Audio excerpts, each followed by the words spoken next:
안녕하세요. 20년째 일산에서 부동산을 운영하고 있는 정병리입니다. 10월 15일 부동산 전책이 나오고 하루가 지났어요. 서울은 아수라장인 반면에 일산은 전체적으로 좀 조용한 분위기였습니다. 그리고 이 서울 전 지역을 통째로 묶다 보니까 시장의 반응이 정말 이것 또한 양극화가 되는 것 같더라고요. 그래서 오늘은 저의 생각을 좀 남겨보려고 해요. 이 규제의 속성은 무엇일까요?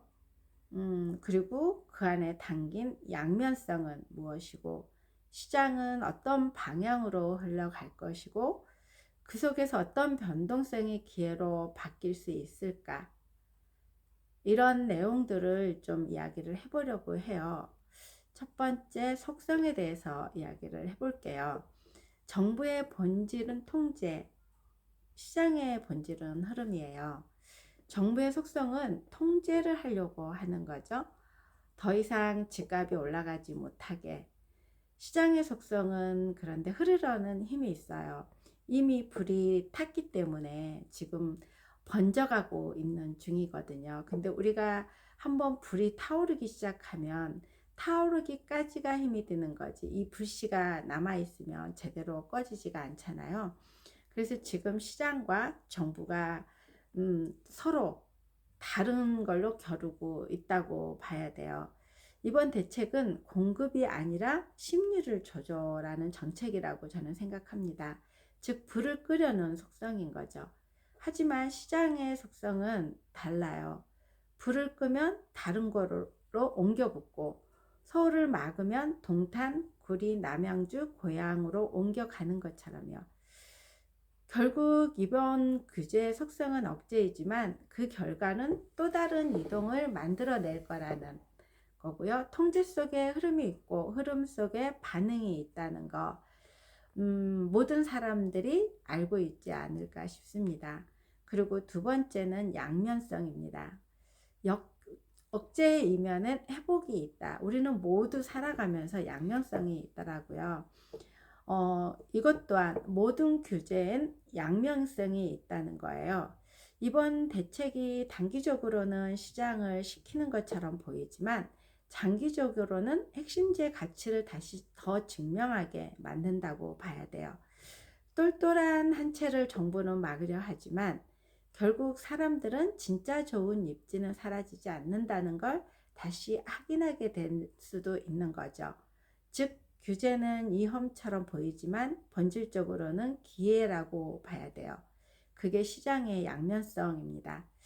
불확실함이 커질수록 안전된 입지와 새로운 축은 오히려 더 또렷해진다고 봐야 되겠죠. 세 번째는 방향성입니다. 돈의 방향은 늘 심리가 이끌어요. 시장은 데이터로 움직이지는 않더라고요. 제가 20년 넘게 부동산을 하고, 그리고 뭐 우리 주식시장, 코인 모든 것들을 이렇게 지켜보고 저 또한 하고 있지만 이 데이터로 움직이지는 않더라고요. 심리로 움직인다는 것을 저는 이제 제대로 깨달았습니다. 정부는 심리 전쟁을 원하지만 심리는 절대 멈추지 않아요. 그저 방향을 바꿀 뿐이더라고요. 서울이 막히면 수도권으로, 수도권이 막히면 지방 핵심 도시로. 우리도 뭔가 불안 심리가 일어나기 시작하면은 그 잠재울 때까지 시간이 많이 걸리잖아요. 그런데 그게 해결이 돼서 끝나는 경우도 있지만 정말 많이 막히면 다른 방향성을 생각을 해보면서 그게 멈추는 경우가 있거든요. 이게 돈의 방향성이라고 생각이 들어요. 서울에서 막히면 경기도로, 경기도에서 막히면 정비사업으로, 그 다음은 전세시장으로 이어진다고 봐야 되겠죠. 돈은 항상 빈 곳으로 흘러요. 그게 부동산의 방향성이라고 생각이 듭니다. 그리고 네 번째는 변동성이에요. 흔들림이 바로 기회의 시그널이라는 거. 지금 시장은 단기적으로 불안하잖아요. 하지만 변동성은 위기가 아니라 호흡이라고 합니다. 조정과 반등이 반복하면 시장은 살아있음을 증명하게 되고 전책이 강할수록 심리는 위축되죠. 그 안에서 가격의 균형점이 새로 만들어지고요. 변동성의 본질은 불안이 아니라 조정이에요. 조정이 없다면 성장도 없고요. 그래서 저는 이렇게 보고 있어요. 지금은 시장이 흔들리지만 무너지지 않는 시장이라는 거. 즉, 조정의 시간을 가진 살아있는 시장이라는 거죠. 불씨가 꺼지는 것처럼 보이지만 이 불씨는 살아있어서 금방 어디로 붙으면 활활 타오를 수도 있다는 거죠. 이번 대책의 속성은 통제이지만 그 속엔 억제와 회복의 양면성이 숨어 있고 지금은 늘 심리의 방향성을 따라 이동하지만 그 과정에서 발생하는 변동성이 곧 다음 기회이기도 하다는 거죠. 정부는 속도를 조절하려고 하고 시장은 방향을 바꾸고 가면서 투자자는 지금 타이밍을 기다리고 있다는 거예요. 시장은 늘 변하지만 본질은 흐름이에요. 그 흐름을 읽게 되면은 우리는 두려움 대신 통찰을 가지게 된답니다. 이런 것들을 제가 정리를 해보면서 저 또한 20년 넘게 많은 대책을 이 부동산 정말 이명박, 박근혜 대통령, 특히 문재인 대통령, 노무현 대통령 모든 그 대통령들께서 나올 때마다 대책이 많이 나왔거든요. 그럴 때 저 또한 이런 거를 깨뜨려 보지 못하고 늘 불안하고 이렇게 나올 때마다 흔들리고 어디로 갈지 몰라서 예측을 잘 못하고 그리고 과거 거를 보지 못하고 현재 것만 보면서 그걸 가다 보니까는 이 안에 이 멀리서 우리가 통찰이 없었던 것 같아요. 그런데 제가 이번에 이 여러 가지 사람들의 말들 그리고 유튜버들이 하는 말들 그리고 지금 현재 제가 있는 데서 사람들이 와서 지금 하는 말들 이런 말들을 들으면서 저도 모르게 이거를 생각을 하고 있더라고요. 그러면서 제가 어쨌든 이 알승환 대표님이 늘 강조하고 늘 반복적으로 말하는 게 이 내용이었거든요. 우리는 어떤 문제가 나오면 관점으로 그리고 그 본질이 어디에서 시작되는지 그래서 그 안에 있는 속성을 봐야 되는 거고요. 그리고 그 속성을 들여다보면 항상 양면성이 있다는 거예요. 그리고 그 흔들린 방향성이라는 게 또 나오면 이 모든 것들은 우리는 이 변동성이 생기면 얼어버리잖아요. 하지만은 그 변동성에서 우리는 기회를 찾을 수 있다는 거예요. 이게 저희 멘토 알승환 대표님께서 늘 어떠한 것에도 말씀을 늘 했을 때 제가 부동산의 이런 시장에도 접목을 시킬 거라는 생각을 잘 못했어요. 하지만 6.27 대책도 그렇고 9월 7 대책도 그렇고 이번 10월 15일 대책도 이렇게 보면서 모든 거는 심리고 멘탈이라는 거예요. 그리고 우리가 앞으로 다가올 변동성에 대해서 우리는 예측을 하려고 하지만은 절대 예측할 수가 없다는 거예요. 우리가 늘 삶은 비선형성이라고 하잖아요. 지금도 우리가 지금 유튜버들이 말하는 거는 서울을 묶었기 때문에 서울을 묶어서 이제 경기도로 올 것이고 경기도에서 지방으로 갈 거라고 하지만은요. 그 안에 여러 가지로 숨어 있는 것들을 보다 보면은 예전하고 또 트렌드도 많이 달라졌고요. 또 요즘에 지금 움직이는 대상들이 30대, 40대라는 거예요. 그리고 똘똘한 한 채로 가려고 하기 때문에 과연 우리가 예측한 대로 그렇게 갈 것인지 이것 또한 지켜보고 싶고요. 하지만은 이거 하나만큼은 말씀드릴 수는 있어요. 지금 당장 일산은 이런 변동성 속에서 호재가 있는 게 아니라 지금 현재 과거에 있는 호재가 이제 정말 눈앞에 나타나기 시작하거든요. 저는 오늘도 손님하고 이야기를 하면서 이게 10월 15일 대책으로 인해서 일산이 이 풍선 효과가 있겠냐고 물어보더라고요.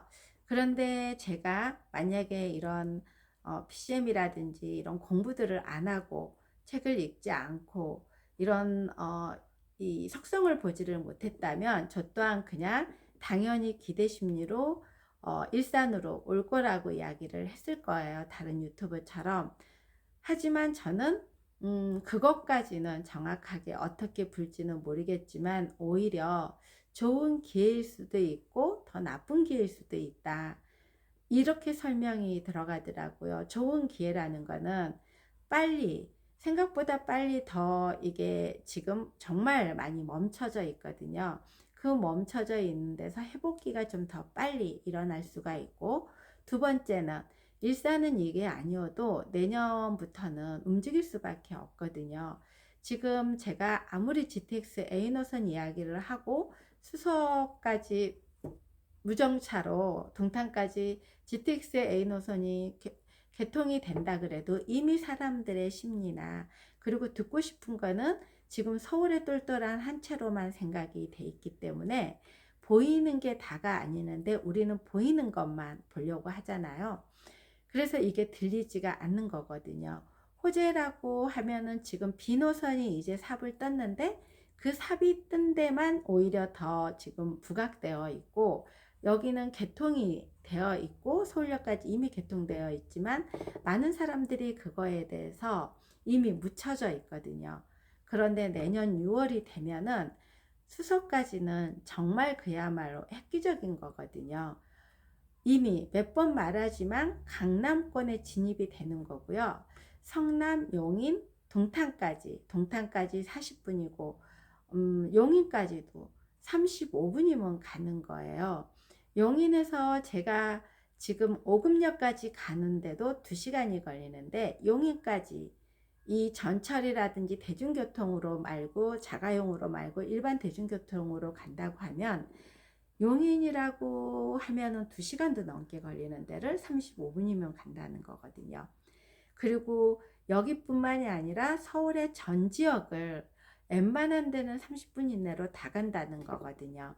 이게 지금 내년에 개통이 되는 거고요. 사람들은 28년 삼성역이 개통이 안 되는데 그게 무슨 의미가 있느냐 그러는데, 삼성역까지 개통이 되면은 그때는 이미 이런 일산의 모습은 없을 것이고요. 지금 내년에 수서까지만 개통을 해도 일산의 가장 큰 맹점이 서부권, 서남권으로 이 직주 근접이 안 되는 거였거든요. 그런데 내년부터 6월이면은 직주 근접이 된다는 거에서 아무리 말을 해도 들으려고 하지 않더라고요. 그래서 저는 이 호재가 아니어도 내년에 상반기가 되면은 이미 전세는 올 하반기 정도부터는 치고 올라갈 것이고 내년 초에는 전세가 많이 없을 거예요. 그리고 일산은 공급 또한 없고요. 그러면 당연히 공급이 없으면은 매매로 조금 시장을 눈을 돌릴 것이거든요. 눈을 돌리다 보면은 금방 6월이 오는 거고 6월에 개통을 놔두고 그걸 타보고 시작하다 보면은 내년 하반기부터는 이게 올라갈 수밖에, 올라간다는 표현이 좀 그렇네요. 이미 떨어져 있는데 이게 회복이 될 수밖에 없다는 거죠. 그런데 잘못 이번에 이렇게 조금 올라간다는 신호탄이 터져서 여기에 그 효과가 온다고 하면은 지금 정부는 조금만 올라도 규제를 막아버릴 거기 때문에 그 제대로 우리가 누려야 될 호재조차도 못 누리고 묶여버릴 수 있지 않을까, 그것까지 생각이 들더라고요. 그러니까 잠깐의 효과는 있을 수 있겠지만은 심리적으로 인제 시작을 한꺼번에 이게 2억 3억 이렇게 올라가지는 않거든요. 지금 현재 나와 있는 다 바닥 다지기들이 없어지고 나서 또 한번 숨고르기를 한 다음에 그 다음에 넘어가는데, 그러면 이 정부가 모니터링을 하면서 일산이 올라갔네? 그러면 또 규제가 들어오면은 또 멈춰버린다는 거죠. 그래서 오늘 제가 손님들에게 그게 풍선 효과가 꼭 좋을 수도 있지만 또 어쩌면은 앞으로 발목을 잡을 수도 있다. 일산은 이거 아니어도 호재가 있는데, 그리고 지금 아레나 공연장도 내년 5월부터 다시 이게 재개가 되고, 지금 정부 테크노밸리 지금 오늘 기사 나온 것도 지금 모집을 한다고 나오고 있고, 여러 가지 지금 이제 그동안에 이렇게 좀 밀렸던 것들 다시 그게 제기되고 있는데, 그런 것들이 묻혀버릴 수 있다는 거죠. 조금 올라서 규제의 대상이 돼버리면은. 그리고 일산은 주목해야 될 거는 그거거든요. 다른 데는 삽을 뜨지 않았고요. 그리고 뭐 한다더라 짓는다더라 이러잖아요. 일산은 이미 다 보상이 끝났어요. 더 이상 공급할 데도 없고요. 그래서 지금 이 수면 위로 다 올라왔는데 그게 완성이 되지 않을 뿐인데, 이 사람들은 지쳐 있는 거죠. 이미 지쳐서 여기는 떠나고 다른 데로 눈이 쏠려 있는 거. 예전에 일기 신도시가 발표되고 일산으로 오신 분들이 거의 강북에 있는 분들이 오셨거든요. 왜? 강북이 그때 다 단독주택이고 빌라고 아파트도 오래되고 이러다 보니까 마포나 이쪽으로 강북에 있는 분들이 망했다고. 제가 2017년도에 아현 3구역 재개발을 샀어요. 그때 제가 산 금액이 피가 1억 3천이었어요. 그런데 제가 그걸 사고 오니까 그쪽에서 팔고 오신 분이 나한테 굉장히 뭘 모르고 샀다 그러시더라고요. 앞으로 거기는 절대 재개발이 되지 않을 거라고. 그런데 저는 거기를 10년, 20년을 보고 들어간 거거든요. 그리고 이미 조합 설립이 되어 있었고, 그리고 저의 기준과 원칙은 제가 투자를 할 때는 돈을 정해놨거든요. 한 것에 몰빵하지 않는다. 그래서 2억에서 3억 정도 선으로 묶어 놓으면은 그런 것들은 내가 10년, 20년을 가져가도 전혀 흔들리지 않는, 그 나중에 2017년에 사고, 그리고 2018년, 19년에 또 흔들렸고, 여러 가지 흔들리면서 지금도 아현 3구역은 뭐 분양을 했다 안 했다 계속 흔들리고 있어요. 하지만 가격은 올라갔다 내려갔다 올라갔다 내려갔다 하지만, 현재 가격이 지금 아현 3구역이 재개발에서는 입지 제일 좋은 데로 지금 거래가 되고 있거든요. 이런 그렇지만 지금 10년이 다 되어가는 기간이기 때문에 제가 거기에 투자금은 별로 많이 들어가지 않았지만, 많이 들어가지 않았기 때문에 견딜 수가 있었던 거거든요. 지금도 거기가 중간에 됐다 안 됐다 이래도 전혀 마음이 불안이 없는 게, 제 금액이 조금밖에 안 들어가 있기 때문에, 그리고 이미 처음부터 들어갈 때 10년, 20년이라는 기간을 정하고 들어갔기 때문이에요. 그런데 사람들은 투자를 들어오면서 처음에는 단기 투자, 장기 투자 생각을 했을 때 그걸 물어봐요. 몇 년을 보고 들어오느냐? 그러면 대부분이 5년에서 10년을 보고 들어온다고 해요. 그리고 재개발, 재건축을 들어갈 때도 10년 이상을 본다고 하는데, 그거를 대부분이 못 견디더라고요.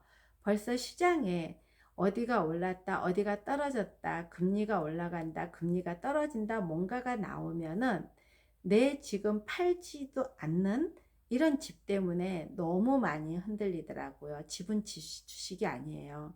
오늘도 고객이 집을 12월에 잔금을 하는데 거기는 굉장히 좋은 단지예요. 그런데 거기에 집을 올 하반기 6월 달에 집을 샀나 봐요. 6.27 대책이 나기 전에.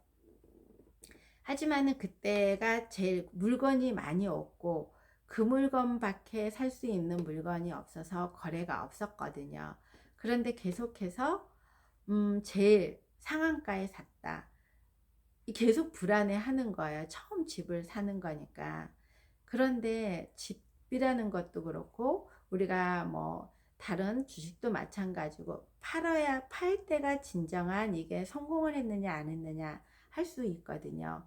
그런데다가 특히 이 부동산이라는 거는 바로 사가지고 1억 2억 올린 거 아무 의미 없어요. 오늘 또 제가 이 동대표 모임이 있었어요. 그런데 그 모임에서도 부동산 이야기를 많이 하더라고요. 그런데 불과 몇 달 전에 목동에 집을 팔고 왔는데 그게 10억이 올랐대요. 그러면서 너무 힘들다고 하는데, 그런데 지금 그 10억이 올랐다 그래서 그 집을 지금 묶였는데 팔 수 있을까요? 하지만 그 집을 팔 때쯤 되면은 또 시장 분위기는 어떻게 될지 모르더라고요.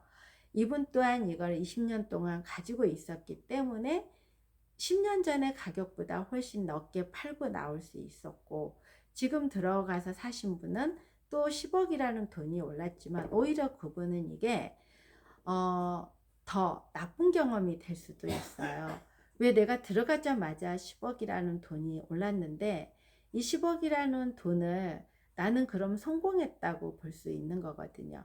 하지만 그게 실패라는 거를 작은 실패를 해보지 않고 이렇게 큰 성공을 해버리면은 그 다음에 무너졌을 때 정말 쉽지 않거든요. 그리고 이거는 내가 잘해서 그거를 잡았다고 다 착각을 한다는 거죠. 늘 이 저희 멘토님 이세현 대표님께서 말씀하시는 게, 가장 강조하는 게 작게 많이 경험하고 실패하라는 게, 저 또한 제가 2008년에 무너졌던 거는 그때 당시에 이 모든 옆에서 성공하는 거를 봤기 때문에 저 또한 성공할 거라고 생각을 했던 거죠. 그렇지만 다 무너졌고 시장 분위기에 따라서. 그리고 제가 2021년도에 아산에 오피스텔을 했을 때도 마찬가지로 굉장히 나름대로 계산하고 따르고 시장 분석도 하고 거기에 삼성도 들어가고 그 다음에 인구도 젊은 인구들이 들어가고, 천안 아산역이라는 게 1호선이 있고 KTX가 있고 SRT가 있고 다 중심에 거기가 거간이라고 생각하고 직접 인정도 다니고 이 지하철에서 걸어도 보고 다 그런 것까지, 그리고 주변의 시세와 거래가 이런 것까지 다 보고 들어간 거거든요. 하지만 2022년도에 이 모든 것들이 이 DSR이 바뀌고 주거로 이게 주택수에 포함이 되고 이러면서 시장 분위기가 오피스텔이 확 바뀌어 버린 거죠. 근데 이런 경험들을 이미 이 70년대에도 됐었고 80년대도 됐었고 이게 돌고 도는 거였는데, 제가 20년 동안 경험을 하면서는 이런 경험들이 없었던 거죠. 오피스텔 이 시장 분위기가 꺼지는 분위기를 제가 지방으로 가서까지는 못 경험을 했던 거죠. 이 수도권에서만 경험을 했지 지방의 경험은 저에게도 처음이었기 때문에, 그런 것처럼 제가 처음에 실패하고 나머지는 다 성공을 했다고 굉장히 자만도 하고 있었고, 이게 제가 잘해서 그동안에 이게 잘 됐다고 착각했던 거죠. 근데 그게 아니었다는 거를 이 또 한 번의 이번에 시장 분위기가 오면서 제가 또 아산거 분양권을 실패를 하면서 이 바라보는 이런 것들이, 이 관점이 바뀌면서 모든 게 달라지더라고요. 그래서 지금 제가 아무리 이렇게 이야기를 해도 경험을 많지 않으신 분들은 들리지 않을 거예요. 그리고 저 또한 제가 이런 관점이 없었기 때문에 이 시장 분위기가 이렇게 오더라도 어떻게 바라봐야 될지를 몰랐던 거죠. 오늘도 그 이야기를 하니까 분께서 정말 그럴 수 있겠다 이러면서, 오히려 이게 이쪽으로 오면은 이 기다렸다가 어차피 지금까지도 기다렸는데 1, 2년 더 기다려서 그게 확 올라오는 거를 봐야 되는데, 조금보다 멈추면 지금 이 노도강이고 노원구 이 은평구고 그 다음에 지금 뭐 안양이고 이런 지역들은 실질적으로 많이 오르지 않았는데 조금 움직일 것 같으니까 막아버린 거잖아요. 그래서 저는 이 풍선이 불 거라고 생각은 들어요, 일산이. 하지만 그게 진짜 호재일까? 아니면은 오히려 또 막혀버리는 걸까? 약간의 어떻게 해석이 돼야 되는지를 정확하게 전달하기가 어렵더라고요. 그래서 지금 모든 유튜브들이 이 고양시 덕양구, 그리고 뭐 그다음에 안양 만안구, 구리시 여러 가지로 이야기를 해주는데, 물론 갈 거예요. 하지만 그 가는 게 아까도 말했지만은 활활 타서 갈지, 그냥 찔끔, 지금 이 찔끔 갔다가 멈출지, 그리고 이미 3, 40대가 지금 움직이고 있는 시장이기 때문에, 그리고 똘똘한 한 채로 움직이는 시장이기 때문에, 또 한편으로는 이미 그런 분들이 내가 이게 또 언제 해지가 되면은 들어가야 되겠다는 이런 생각들이 있어서 마냥 또 기다리고 있을 수도 있다는 거죠. 하지만 무주택자 분들에게는 어디를 사든 저는 이번 기회에 사라고 말씀드리고 싶어요. 어차피 내가 지금 안 묶인 지역들은 정거점 대비로 30%, 20, 30%는 떨어져 있어요. 그러면은 내가 출퇴근이 어디든지 가능한 지역으로 해서 내 집 마련을 하시고, 그리고 또 이런 정부의 흐름이라든지 시장의 흐름에 따라서 또 움직이면 되는 거거든요. 내가 처음부터 우회로 저 토호제까지 묶이면은 정말 그거는 들어가기 힘든 거거든요.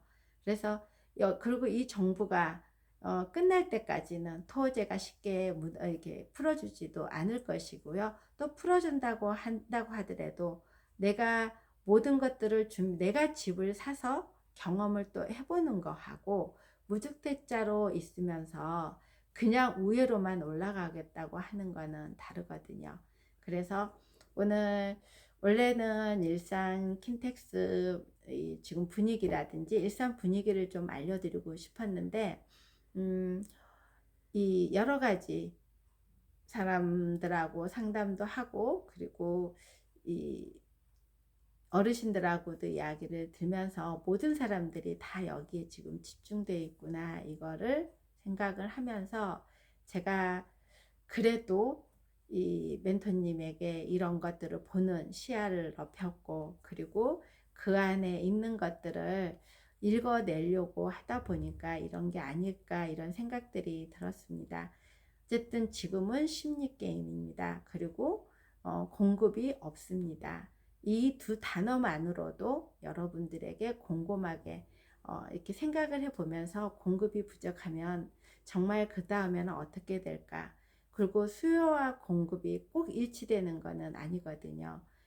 이, 이 정부와 우리는 맞서야 되는데, 정부를 너무 이기려고 하기보다는 내 심리를 들여다보면서 내가 감당할 수 있는 걸로 움직이면 됩니다. 감사합니다.